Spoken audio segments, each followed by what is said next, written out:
पाप की कमाई खाने वाले से भगवान ब्याज सहित कैसे हिसाब करते हैं।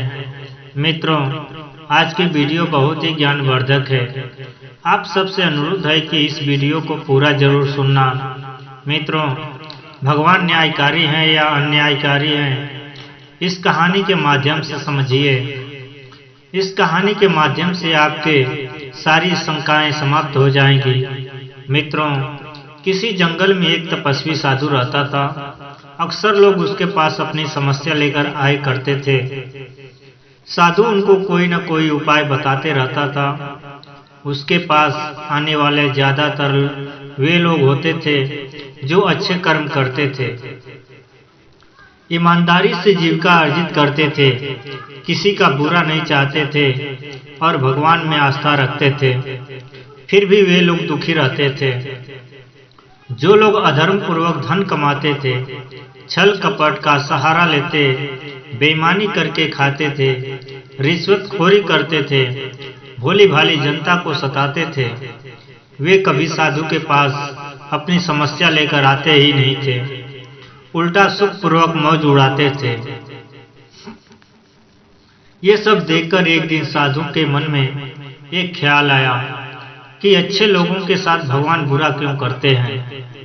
लगता है भगवान भी अन्यायकारी हैं, क्योंकि ज्यादातर पापी लोग ही संसार में सुखी दिखाई देते हैं और धर्मात्मा लोग सब दुखी मालूम पड़ते हैं।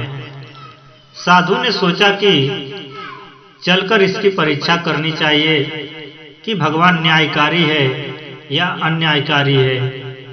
ऐसी बात मन में विचार करके साधु वहां से दुनिया में घूमने के लिए चल दिए। कुछ दूर जाने के बाद उसने देखा कि एक खेत के किनारे बहुत से किसान बैठे हुए हैं। उनसे वह तपस्वी साधु ने पूछा, क्यों भाई, भगवान न्यायकारी है या अन्यायकारी है?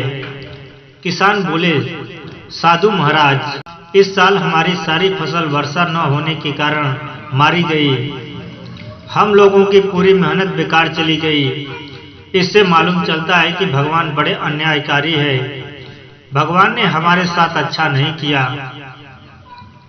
जिनके पेट पहले से भरे हैं, भगवान उन्हीं को खाने को देता है। जिस समुद्र में जल की कोई कमी नहीं है, फिर भी वर्षा समुद्र में ही होती रहती है और हम लोगों का खेत पानी के लिए तरसते रहता है। भगवान हमारे साथ न्याय नहीं कर रहे हैं।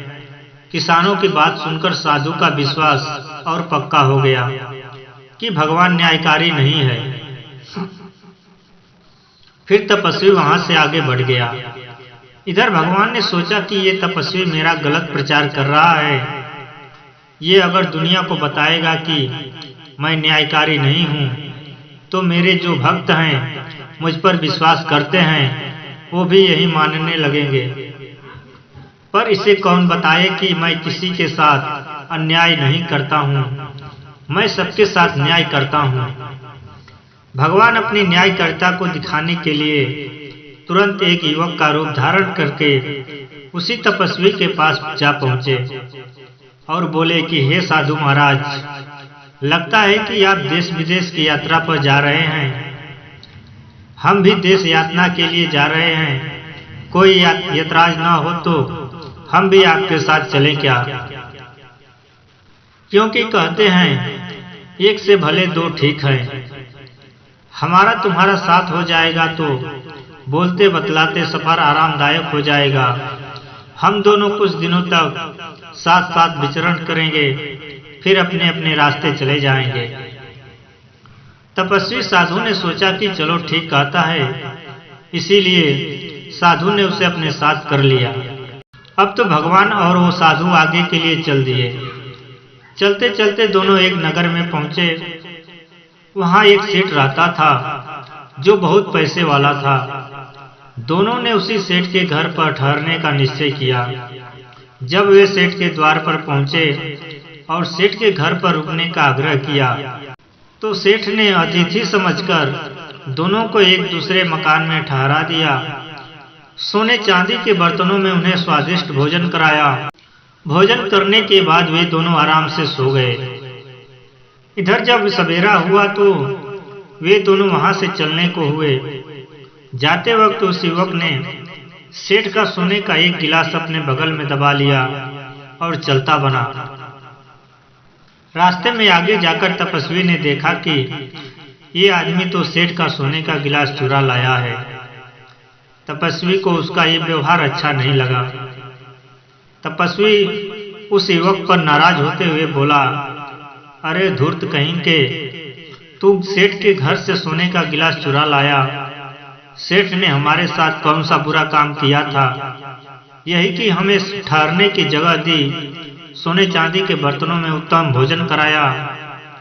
वास्तविक लोग सच कहते हैं, न्याय का तो जमाना ही नहीं है। युवक ने कुछ नहीं कहा, तपस्वी से क्षमा मांग ली और आगे के लिए चल दिए। चलते चलते वे एक दूसरे गांव में पहुंचे। शाम हो चुकी थी। उन्होंने उसी गांव में रुकने का फैसला किया। उस गांव में एक कंजूस महाजन रहता था। वे दोनों उसी कंजूस के घर ठहर गए। पहले तो वो कंजूस उन्हें ठहरने के लिए जगह नहीं दे रहा था। जब उसने ज्यादा आग्रह की तो उसने एक टूटे फूटे झोपड़े में ठहरा दिया और रात्रि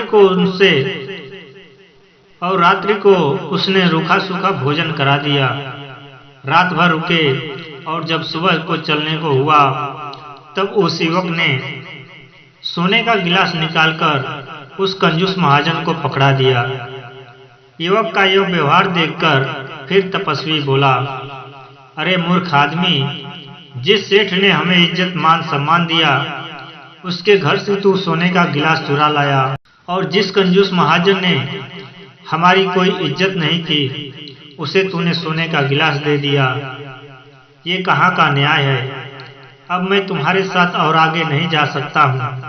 साधु को बिगड़ता देख युवक बने भगवान ने उनकी बहुत विनती की और कहा, तपस्वी महाराज, मेरी गलती को क्षमा करना। मैं ठहरा मूर्ख अज्ञानी, उल्टे सीधे मुझसे काम हो जाते हैं।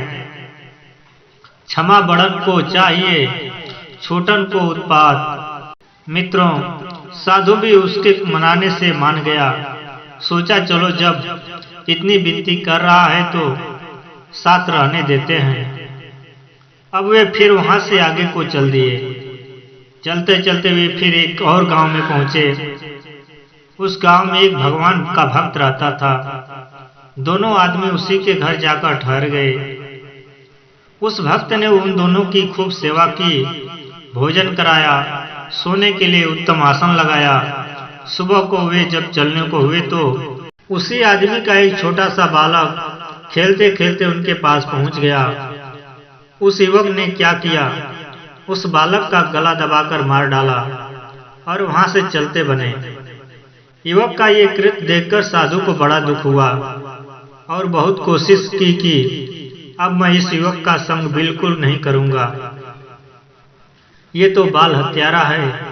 ऐसे पापी के संग रहकर मैं भी पाप का भागी बन जाऊंगा। लेकिन फिर से उस युवक ने साधु के आगे हाथ जोड़ लिया और कहा कि देखो, मैंने अब तक जो भी किया वो अच्छा ही किया है।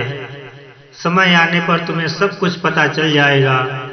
बेचारा साधु चुप हो गया और फिर साथ साथ आगे को चल दिए। चलते चलते वे एक नदी के किनारे पहुंचे। नदी के किनारे एक झोपड़ी पड़ी हुई थी। गांव नदी के उस पार पहाड़ी पर बसा हुआ था। वे दोनों एक झोपड़ी में जाकर ठहर गए। पहाड़ी पर बसे गांव में पहाड़ी के ऊपर बसे गांव में एक बड़ा धर्मात्मा साहूकार रहता था। साहूकार ने सुना कि नदी के किनारे दो साधु आकर बस गए हैं। क्यों न उन्हें यहाँ बुलाकर मकान में उन्हें ठहरने की व्यवस्था की जाए। यही सोचकर वह साहूकार ने अपने एक नौकर को उन्हें बुलाने के लिए भेजा। जब नौकर बुलाने के लिए पहुंचा तो उसने सारी बात बताई कि हमारे मालिक साहब अपने घर पर ठहरने के लिए आपको बुला रहे हैं। वे दोनों उसके साथ नाव में बैठकर नदी पार करने लगे। नाव जब बीच धार में पहुंची तो साधु के साथ जो युवक था उस युवक ने साहूकार के नौकर को नदी में ढकेल दिया और नौकर नदी में डूबकर मर गया। यह देखकर तपस्वी के क्रोध की सीमा न रही। साधु उस युवक पर पूरी तरह से भड़कने वाला था, पर जैसे ही पीछे मुड़कर देखा तो वो युवक भी नहीं था। साधु बड़ा हैरान हुआ कि उस युवक ने ऐसा क्यों किया और फिर वो कहाँ चला गया। मित्रों, जब साधु नदी के उस पार पहुंचा तो उसने देखा कि एक सफेद दाढ़ी वाला आदमी खड़ा है। वो दाढ़ी वाला आदमी बोला, हे तपस्वी, तुम जानना चाहते हो कि वो युवक कौन है और उसने ये सब क्यों किया? तो ध्यान देकर सुनो। वो युवक कोई और नहीं, साक्षात भगवान थे। और आपको इस बात का भ्रम हो गया था कि भगवान बड़ा अन्यायकारी है, इसलिए वे आपके भ्रम को मिटाने के लिए आपके साथ साथ घूम रहे थे। साधु ने पूछा, यदि वे युवक भगवान थे तो भी उस युवक ने जो भी किया वो ठीक नहीं किया। तब सफेद दाढ़ी वाला आदमी कहता है, हे तपस्वी, भगवान ने जो भी किया था सब ठीक किया था। उनके सूक्ष्म रूप को देख नहीं पाए, इसमें भगवान का क्या दोष है? जो सेठ सोने चांदी के बर्तनों में अतिथियों को भोजन कराता था, वो अपने नाम के लिए ऐसा करता था। प्रेम और भाव तो उसके अंदर था ही नहीं। उसे अभिमान था और उसके अभिमान को मिटाने के लिए भगवान ने उसका सोने का गिलास चुरा लिया। अब और आज के बाद किसी को सोने चांदी के बर्तनों में भोजन नहीं कराएगा। कंजूस महाजन को सोने का गिलास इसलिए दिया गया था कि वो बहुत कंजूस था। कभी किसी अतिथि को खिलाता नहीं था, लेकिन अब वो लोभ के कारण हर एक अतिथि को भोजन कराएगा, उसे ठहराएगा। भगवान ने जिस भक्त के लड़के को मार डाला था, उसका कारण ये था कि वो आदमी पहले भगवान का बहुत बड़ा भक्त था, भगवान से बहुत प्रेम करता था, लेकिन उसके घर में लड़का पैदा हुआ, तब से वो भगवान से दूर होते चला गया और लड़के के मुंह में पड़कर भक्ति भाव को भूल गया। आगे चलकर वह मुंह बस प्राण त्यागता तो उसे नरक में जाना पड़ता। इसलिए उसके लड़के को भगवान ने अपने पास बुला लिया और वो वैराग को प्राप्त करके फिर से वो भगवत भक्ति में लीन रहेगा। और उसके बाद भगवान ने जिस नौकर को नदी में फेंक दिया, वो नौकर बड़ा दुष्ट और चोर था। उसका मालिक बहुत सज्जन और धर्मात्मा व्यक्ति था। वो नौकर रोज उसके घर से चोरी करता था और अपने मालिक को जान से मारने की योजना बना रहा था। इसीलिए भगवान ने उसे नदी में फेंक दिया, उसे उसके करनी का दंड दे दिया। अब आप ही बताओ, भगवान न्यायकारी है या अन्यायकारी? दर्शक बंधुओं, तपस्वी को सब समझ में आ गया था कि भगवान कभी किसी के साथ अन्याय नहीं करता है। जो लोग धर्मात्मा होकर भी दुख भोग रहे हैं, उसके दो कारण हो सकते हैं। या तो उनका कोई प्राप्त कर्म है जो पहले उनसे कोई बुरा कर्म बन गया, जिसका उन्हें दुख मिल रहा है, या आगे भगवान उनके साथ कुछ और अच्छा करने वाले हैं। और जो पापी पाप करके सुख भोग रहे हैं, उसके भी दो कारण हैं। पहला कारण यह है कि वो भगवान से विमुख है, नरक में जाना तो तय है। दूसरा कारण यह है कि भगवान उन्हें ऊपर इसलिए चढ़ा रहे हैं कि जब भी वे ऊपर से गिरेंगे तो उनका संपूर्ण नाश हो जाएगा। पाप की कमाई का अंत बहुत बुरा होता है। वे अंदर से खोखले हो जाते हैं। उनकी पाप की कमाई का असर उनके आने वाली पीढ़ियों पर पड़ता है। उनके औलाद बुरे रास्ते पर जाते हैं, उनका नैतिक पतन हो जाता है। उनके बुरे कर्म का प्रभाव उनके कई पीढ़ियों को भोगना पड़ता है। मानसिक तनाव उन्हें घेरे रहता है। घर में कभी सुख शांति नहीं रहती, हमेशा क्लेश मचा रहता है।